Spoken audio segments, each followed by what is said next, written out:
Right now, you are alive. You are breathing. You are reading these words. And the chances of that happening were so close to zero that the number doesn't have a name.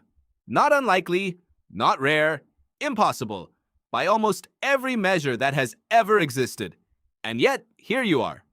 Before you were born, before your parents were born, before their parents drew their first breath, a chain of events had to unfold across 4 billion years that was so precisely, violently, absurdly unlikely that most scientists who study it openly admit the math makes them uncomfortable.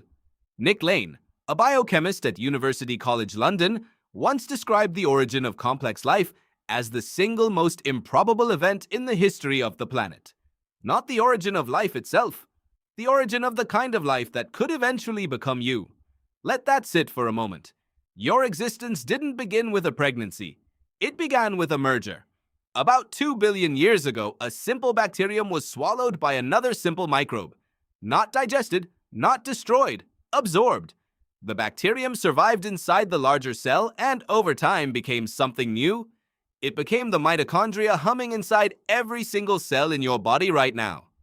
That ancient, accidental merger, documented and theorized by the biologist Lynn Margulis over decades of work that was initially dismissed and later proved correct, was the moment that made complex life possible. Without it, nothing on Earth would have ever grown beyond a thin biological crust of single-celled organisms. No eyes, no brains, no hands to hold this screen. That merger had to happen. Exactly once. In exactly the right way. It almost certainly never happened on any other planet we've found. Then time moved. Hundreds of millions of years passed. Mass extinctions came, oceans boiled, ice covered everything, asteroids hit, volcanoes rewrote continents, and through each of those catastrophes, a line of organisms, your ancestors, survived. Not because they were the best, not because they were the strongest, because they were in the right place, at the right moment when everything else died.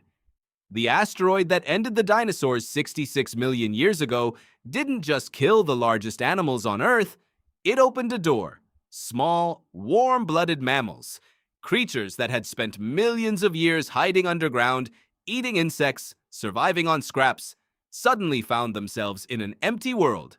Your ancestors were among them. Frightened little things, nocturnal, burrowing. Nothing about them suggested they would one day look up at the stars. But the asteroid hit, and the door opened. Then your primate ancestors climbed into trees. Then the trees shrank as Africa dried out. Then those ancestors walked onto open savanna on 2 legs, which freed their hands, which eventually held tools. The evolutionary biologist Richard Wrangham at Harvard has spent decades arguing that the discovery of fire, the controlled use of heat to cook food, is what actually made the human brain possible. Cooking breaks down food before your body has to work on it. It doubles the available calories from the same amount of material.